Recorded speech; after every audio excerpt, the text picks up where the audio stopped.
Hello students, what's going on? Hope everything will be fine.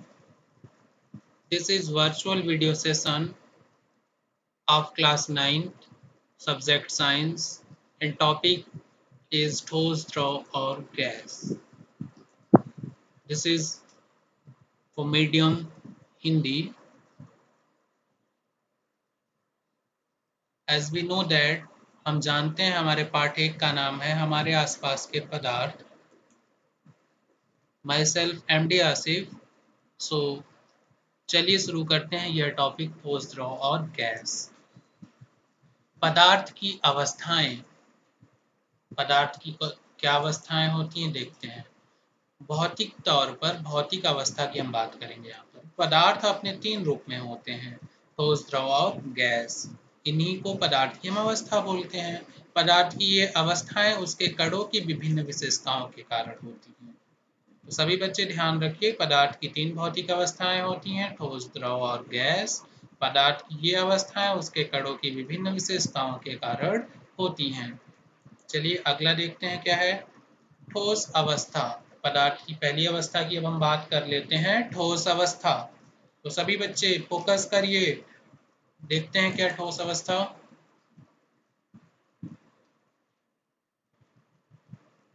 ठोस का एक निश्चित आकार, स्पष्ट सीमाएं तथा स्थिर आयतन यानी नगण्य संपीड्यता होती है. तो बच्चों जो ठोस होते हैं उनका आकार निश्चित होता है, उनकी सीमाएं, उनके जो फिजिकल बाउंड्रीज होती हैं क्लियर होती हैं, उनका आयतन भी जो होता है वो भी स्थिर होता है. यानी कि ठोस का आकार और आयतन दोनों स्थिर और निश्चित होता है तथा उनकी सीमाएं भी स्पष्ट होती हैं और इनकी संपीड्यता नगण्य होती है. इनको हम दबा नहीं सकते, संपीड्य नहीं कर सकते.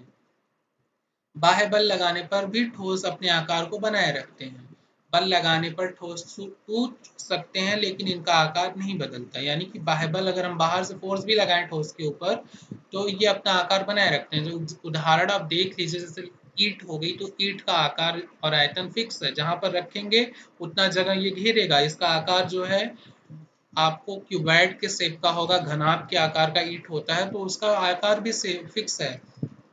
बल लगाने पर ये टूट तो जाएगा लेकिन इसका आकार नहीं बदलता ठोस का, इसलिए ये दृढ़ होते हैं. तो ठोस अवस्था की आप गुणों को ध्यान रखिए. ठोस के पदार्थ के बीच जो होते हैं ठोस, इनका आकार और आयतन बच्चों क्या होता है, स्पष्ट और निश्चित होता है. इनका आकार निश्चित स्पष्ट सीमा होती है और इनका आयतन स्थिर होता है. ये नगण्य संपीड्य होते हैं.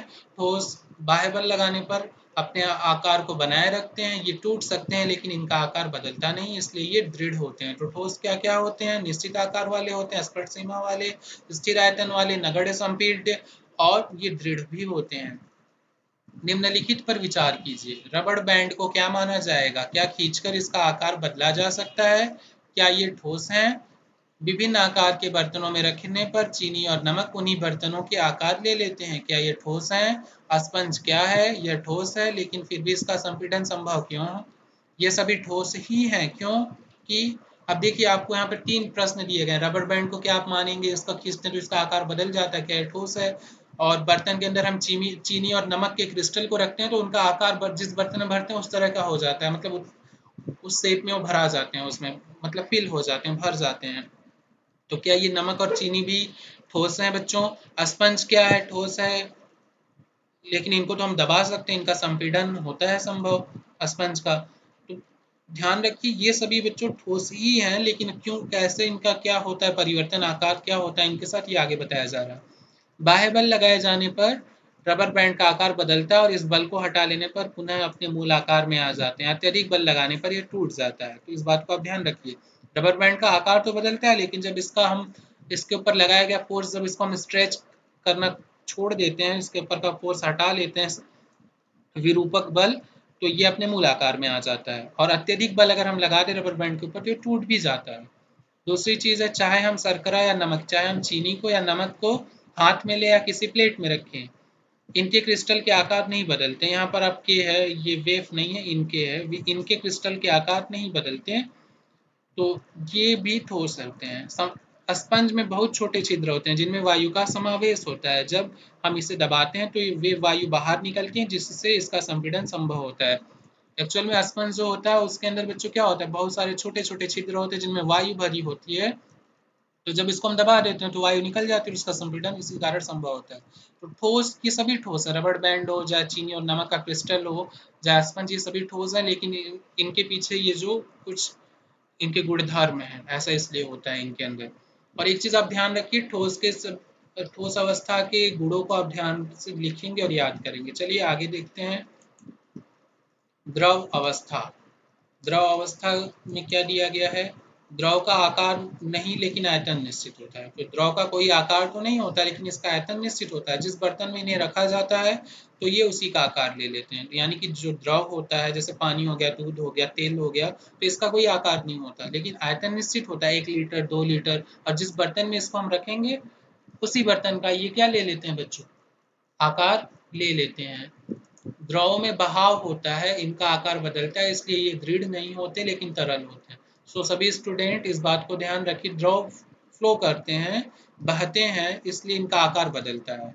ऐसा इसलिए क्योंकि इनके जो कण होते हैं, इनके जो द्रव के अणु होते हैं, ये सरफेस पर एक दूसरे के ऊपर क्या करते हैं, स्लाइड करते हैं, बहते हैं, फ्लो करते हैं, फिसलते हैं। इसलिए ये द्रव जो होते हैं दृढ़ नहीं होते लेकिन ये तरल होते हैं। तो द्रव कैसे होते हैं, तरल होते हैं। द्रव का आकार नहीं होता लेकिन आयतन निश्चित होता है। ठोस और द्रव का विस्तरण द्रव में संभव है, यानी कि हम ठोस और द्रव को द्रव में विस्तृत कर सकते हैं। वातावरण की गैसें विस्तृत होकर जल में घुल जाती हैं। जो वातावरण की गैसें हैं, जैसे कार्बन डाइऑक्साइड और ऑक्सीजन, ये गैसें विशेषतः ऑक्सीजन और कार्बन डाइऑक्साइड घुल जाती हैं, जो कि जलीय जंतुओं और पौधों के लिए अनिवार्य होती हैं, एसेंशियल होती हैं। इस तरह से हम इस निष्कर्ष पर पहुंचते हैं, द्रव में ठोस, द्रव और गैस तीनों का विस्तरण संभव है। यानी कि द्रव के अंदर ठोस का भी विस्तरण हो सकता है, द्रव के अंदर द्रव का भी विस्तरण, और द्रव के अंदर गैस का भी विस्तरण हो सकता है। ठोसों की अपेक्षा द्रव में विस्तरण की दर अधिक होती है, यानी कि विस्तरण की दर ठोस की अपेक्षा द्रव में अधिक होती है। ऐसा इसलिए क्योंकि द्रव अवस्था में पदार्थ के कण स्वतंत्र रूप से गति करते हैं और ठोस की अपेक्षा द्रव के कणों में रिक्त स्थान भी अधिक होता है। यानी कि जो गैसें होती हैं ये जल के अंदर घुल जाती हैं, जैसे कार्बन डाइऑक्साइड और वाटर, ये जलीय जंतु और पौधे इनको अपने श्वसन की प्रक्रिया में और प्रकाश संश्लेषण की प्रक्रिया में उपयोग करते हैं। दूसरी आगे की लाइन दी गई है कि द्रव के अंदर ठोस, द्रव और गैस तीनों का विस्तरण संभव है।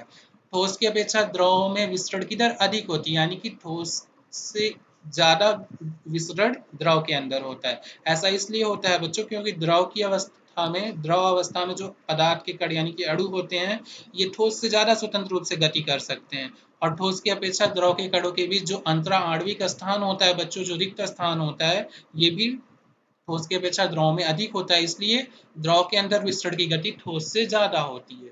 चलिए आगे देखते हैं क्या है गैसीय अवस्था। तो ये पदार्थ की तीसरी अवस्था है। सभी स्टूडेंट फोकस, तो फोकस करिए, देखते हैं आ रही है सामने क्या इंफॉर्मेशन है। ठोसों एवं द्रवों की तुलना में गैसों की संपीड्यता काफी अधिक होती है, यानी कि जो ठोस और द्रव होते हैं इनकी कंपैरिजन में जो गैस होती है ये ज्यादा संपीड्य होते हैं, इनको हम ज्यादा दबा करके कम वॉल्यूम इसका कर सकते हैं। इस चीज का एग्जांपल सबसे बढ़िया हमारे घरों का एलपीजी सिलेंडर है बच्चों। जो गैस उसके अंदर होती है इसका बहुत ज्यादा आयतन होता है, लेकिन उसको कंप्रेस करते ही करते एक छोटे से सिलेंडर के अंदर 15 लीटर के लगभग के सिलेंडर के अंदर भर दिया जाता है। हमारे घरों में खाना बनाने में उपयोग की जाने वाली द्रवीकृत पेट्रोलियम गैस एलपीजी, इसका full form liquid petroleum gas होती है, या अस्पतालों में दिए जाने वाले ऑक्सीजन सिलेंडर में संपीड़ित गैस होती है, यानी कि इसको गैस को हम बहुत कंप्रेस करके कम वॉल्यूम में भरे रहते हैं। आजकल के वाहनों में ईंधन के रूप में संपीड़ित प्राकृतिक गैस सीएनजी का उपयोग होता है।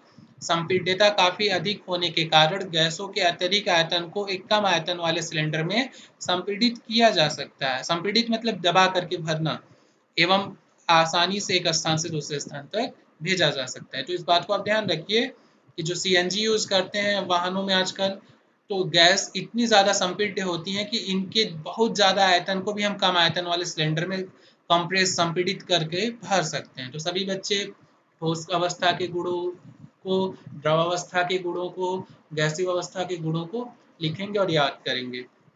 चलिए आगे कुछ दिया गया है। हमारी नाक तक पहुंचने वाली गंध से बिना रसोई में प्रवेश किए ही हम जान सकते हैं कि क्या पकाया जा रहा है। ये गंध हम तक कैसे पहुंचती है? खाने की गंध के कण वायु में मिल जाते हैं और रसोई से फैलकर हम तक पहुंच जाते हैं। तो बच्चों, क्या बन रहा है किचन के अंदर, रसोई के अंदर, हमें पता चल जाता है। ये कैसे पता चलता है? ये गंध हम तक कैसे पहुंचती है? खाने की गंध के कण वायु में मिल जाते हैं, जिसको कि हम विसरण भी बोल सकते हैं।